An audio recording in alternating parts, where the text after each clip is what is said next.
Assalamualaikum warahmatullahi wabarakatuh. Alhamdulillahi nasta'inuhu wa nastaghfiruh wa na'udzu billahi min syururi anfusina wa min sayyiati a'malina may yahdihillahu fala mudilla lahu wa may yudlilhu fala hadiyalah. Asyhadu an la ilaha illallah wa asyhadu anna Muhammadan abduhu wa rasuluh amma nabiyya ba'd. Qala Muhammadun huwa ibnu Malik ahmadu rabbillah khairu malik. Bismillahirrahmanirrahim. Baiklah, pada kesempatan kali ini insyaallah saya akan memaparkan atau menjelaskan pertanyaan-pertanyaan mengenai materi pengembangan materi Al-Quran Hadis yang mana diampu oleh dosen Ibu Syarifah HR37 MA, yang insyaallah di antara 6 pertanyaan mengenai materi Al-Quran dan Hadis insyaallah kita jawab pada video berikut ini. Poin yang pertama, soal yang pertama, apa yang kita ketahui mengenai kedudukan dan Al-Quran? Kedudukan dan fungsi Al-Quran. Adapun kita sebagai umat muslim harus mengetahui apa kedudukan dari Al-Quran beserta fungsinya. Al-Quran merupakan pedoman utama, pondasi utama bagi umat, bagi semua manusia, sebagai pedoman utama bagi seluruh manusia, baik yang berkenaan dengan hablum minan nas maupun berkenaan dengan hablum minallah, hubungan antar sesama manusia dan hubungan yang mengatur antara manusia dengan Tuhannya atau kita dengan Allah Subhanahu wa taala. Sedangkan fungsi daripada Al-Quran adalah sebagai pedoman, sebagai petunjuk bagi seluruh umat manusia untuk mencapai kebahagiaan yang hakiki baik di dunia maupun di akhirat. Lalu pertanyaan yang kedua, bagaimana jelaskan mengenai sejarah penghimpunan Al-Quran.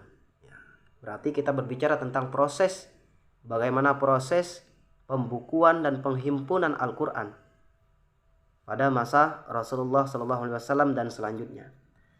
Dari mulai pada masa Rasulullah SAW, Al-Quran itu masih berserakan. Ada tempatnya di tulang-tulang, ada di pelepah kurma, ada yang di kulit hewan, yang mana pada saat itu belum ada semacam lembaran. Jadi Rasulullah SAW Al-Quran pada masa beliau masih terkumpul dalam tulang-tulang, ya tadi dalam kulit binatang. Setelah itu, ketika Rasulullah SAW wafat dan Khalifah Umar bin Khattab mengusulkan kepada Khalifah Abu Bakar untuk melakukan kodifikasi Al-Quran atau pembukuan Al-Quran dengan alasan pada masa Abu Bakar As-Siddiq itu banyak para sahabat yang gugur di medan peperangan, yaitu perang Yamamah, yang mana pada saat itu banyak hafiz yang gugur dalam medan peperangan, sehingga Khalifah Umar bin Khattab itu mengajukan kepada Khalifah Abu Bakar supaya Al-Quran ini dikodifikasikan. Nah, kalau pada masa Rasulullah SAW Al-Quran disalin oleh sahabat, yaitu Zaid bin Sabit. Lalu lanjut, pada masa Umar bin Khattab itu tidak dilakukan kodifikasi Al-Quran atau pembukuan Al-Quran. Mengapa? Karena pada masa Umar bin Khattab beliau fokus pada perluasan wilayah Islam. Nah, ketika wilayah Islam itu sudah luas, sudah menyebar ke berbagai arah, maka pada Khalifah Utsman bin Affan dilakukanlah pembukuan Al-Quran. Disalinlah Al-Quran yang ada menjadi beberapa mushaf Al-Quran, yakni 5-6 mushaf Al-Quran, yang mana mushaf nanti dikirim ke Kufah, Basrah, Madinah, Makkah, Suriah. Pada zaman tersebut, zaman Khalifah Utsman bin Affan, Al-Quran dibukukan, yang mana sekarang ini kita kenal dengan namanya Mushaf Utsmani, Ya. Mengapa pada zaman Utsman bin Affan itu dikenal dengan mushaf Utsmani, Rosam Utsmani. Jadi pada saat itu banyak berbagai suku-suku yang bahasa Arabnya berbeda. Jadi untuk menyatukannya, maka pada zaman Utsman bin Affan digunakanlah metodenya, metode nahu sorof, ya, ilmu nahu dan sorof. Yang mana imam yang kita jadikan untuk membaca Al-Quran pada tersebut adalah Imam Hashim riwayat Hafaz. Itu adalah metode nahu sorof. Jadi dikenal dengan mushaf Utsmani. Nah, selain itu masih ada Qari'ah yang lainnya. Ada Ibnu Qalun, Imam Nafi, dan lain sebagainya. Ada 7 Qari'ah. Nah, singkatnya begitu masalah sejarah pembukuan atau kodifikasi Al-Quran.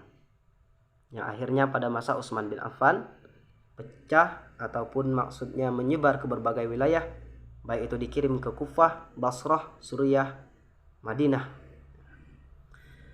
Lalu pertanyaan selanjutnya, apa yang Anda pahami tentang kemujizatan Al-Quran? Nah, ini kita berbicara tentang kemujizatan Al-Quran. Al-Quran merupakan mujizat. Jadi berbagai macam mujizat Al-Quran, ya, di antaranya adalah kebenaran dan kefasihan makna kalimah dan ayahnya. Jadi Al-Quran ini sudah diuji, sudah teruji autentik kebenarannya. Buktinya kita kembali pada surah Al-Lahab yang mana menceritakan tentang Al-Lahab. A'udzubillahi minasyaitonirrajim. Bismillahirrahmanirrahim. Tabbat yada abi lahabi wa tab. Ma aghna an umaluhu wa ma kasab. Sayasla naron zata lahab. Al-ayah. Tabbat yada abi lahabi wa tab. Celakalah kedua tangan Abu Lahab dan benar-benar binasa. Ma aghna an humaluhu wa ma kasab. Tidaklah berguna baginya hartanya dan apa yang dia usahakan. Nah, ayat yang ketiga ini, sayasla naron zata lahab, kelak dia akan masuk ke dalam api yang bergejolak. Nah, di sini terbukti kebenaran dan keautentikan Al-Quran bahwasanya benar-benar terjadi. Jadi pada saat itu ketika Al-Quran sudah turun, itu sudah dilihat, ya, Abu Bakar, kan bukan Abu Lahab, nanti memang benar-benar masuk ke dalam api yang bergejolak. Pada saat Rasulullah SAW menyampaikan ayat tersebut, ternyata Abu Lahab tetap kekeh, tetap kokoh dengan pendiriannya terhadap nenek moyangnya. Tetapi kalau seandainya Abu Lahab itu mengikut Rasulullah pada saat itu, maka batallah Al-Quran itu. Tetapi hal tersebut terjadi secara benar di dalam Al-Quran. Kelak Abu Lahab akan masuk ke dalam api yang bergejolak. Nah, itu adalah salah satu membuktikan bahwa Al-Quran itu sudah benar, teruji, autentik, keaslian sampai akhir zaman. Selain itu, pada masa Umar bin Khattab sebelum memeluk agama Islam, ketika beliau memerangi Islam, ketika beliau memang benar-benar benci akan Islam, ketika melihat lantunan ayat suci Al-Quran oleh adiknya Hafsah binti Umar, ternyata luluhlah hati Khalifah Umar bin Khattab. Itu membuktikan keindahan ayat suci Al-Quran. Itu juga merupakan mukjizat. Selain itu masih banyak mukjizat Al-Quran lainnya sebagai asyifa, sebagai penyembuh. Ya, Al-Fatihah pun sebagai penyembuh. Banyak di dalam surah Al-Fatihah orang gunakan untuk sarana penyembuhan baik hati maupun jasmani. Lalu pertanyaan selanjutnya, apa yang kita pahami tentang penafsiran Al-Quran dengan metode tahlili? Berikan satu contoh, ya. Adapun metode tahlili dalam penafsiran Al-Quran, tahlili ini berasal dari kata halala yuhallilu tahlilan. Tahlili itu bisa diartikan sebagai menganalisis. Jadi pada penafsiran ini para ulama, para mufassir lebih menganalisis ayat, ya. Lebih menganalisis ayat-ayat yang bertemakan, yang mana temanya itu dianalisis, permasalahannya itu analisis. Saya beri contoh satu ataupun dua ayat dalam surah Al-Baqarah ayat 1 dan 2. Bismillahirrahmanirrahim. Alif Lam Mim. Dzalikal kitabu la raiba fihi hudan lil muttaqin. Bismillahirrahmanirrahim. Alif Lam Mim. Alif Lam Mim di dalam tafsir dijelaskan Allahu a'lamu bimuradihi bizalik. Allah lebih mengetahui dari yang demikian, itu lafaz alif lam mim. Yang akan jadi kajian kita pada tahlili dalam kajian tafsir Ibnu Katsir, biasanya yang tahlili ini masuk, biasanya tafsir yang masuk pada tahlili ini jenisnya adalah seperti Ibnu Katsir. Kita contohkan pada ayat yang kedua, saya lebih tertarik pada kalimat lil muttaqin, zalikal kitabu la raiba fihi hudal lil muttaqin. Nanti kita akan kaji masalah menganalisis lil muttaqin. Zalika artinya itu, ai haza, itu tafsirannya, artinya ini. Al-kitabu, zalikal kitabu, al-kitabu alladzi yaqra'uhu Muhammadun sallallahu alaihi wasallam. Al-kitabu ini kitab yang dibaca oleh Nabi Muhammad sallallahu alaihi wasallam. La raiba, la, tidak, ai syakka maknanya, tafsirannya, tiada keraguan. Fihi, padanya, la raiba fihi hudal lil muttaqin, petunjuk bagi orang-orang yang bertakwa. Mengapa tidak hudal lid dallin, petunjuk bagi orang-orang yang sesat? Secara akal logika kita mengatakan bahwa petunjuk itu diberikan pada orang-orang yang sesat, bukan pada orang-orang yang bertakwa. Tetapi kenapa di sini bisa dikatakan begitu? Karena yang dicari adalah kebenaran. Orang-orang yang bertakwa, kita dituntut untuk bertakwa kepada Allah. Lalu, apa makna takwa di sini? Makna takwa di sini adalah as-sairina ila taqwa imtisalul awamir wajtinabun nawahi. Menjunjung segala perintah Allah dan menjauhi segala larangannya. Mengerjakan segala perintah-perintah Allah dan menjauhi segala larangannya. Itulah takwa. Takwa hudal lil muttaqin, petunjuk bagi orang-orang yang bertakwa. Orang-orang yang bertakwa insya Allah pasti akan diberi Allah petunjuk. Itu adalah salah satu contoh tafsir tahlili, yang mana pada penafsiran Ibnu Katsir itu menjelaskan antara mengapa harus hudal lil muttaqin, tidak hudal lid dallin. Itu bisa dijelaskan di dalam tafsir, salah satu gambarannya tadi. Oke, selanjutnya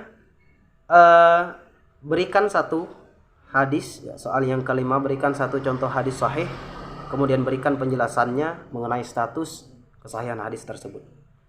Sejauh ini kita coba menggunakan hadis tentang menuntut ilmu, karena kita pada tahapnya menuntut ilmu. Bismillahirrahmanirrahim. An Amirul Mukminin Sayyidina Abi Habsin Umar bin Al-Khattab radhiyallahu anhu qala sami'tu Rasulullah sallallahu alaihi wasallam qala innamal a'malu binniyat ila akhiri. Rawahu Bukhari. Kita ambil contoh hadis menuntut ilmu. Hadis tentang niat. Niat. Ya.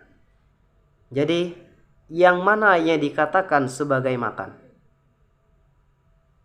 Yang dikatakan sebagai sanad? Yang dikatakan sebagai perawi? Hadis mengenai segala sesuatu tergantung dengan niat. Kita bedah. An Amirul Mukminin Sayyidina Abi Habsin Umar bin Al-Khattab radhiyallahu an. Qala, itu dinamakan sanad.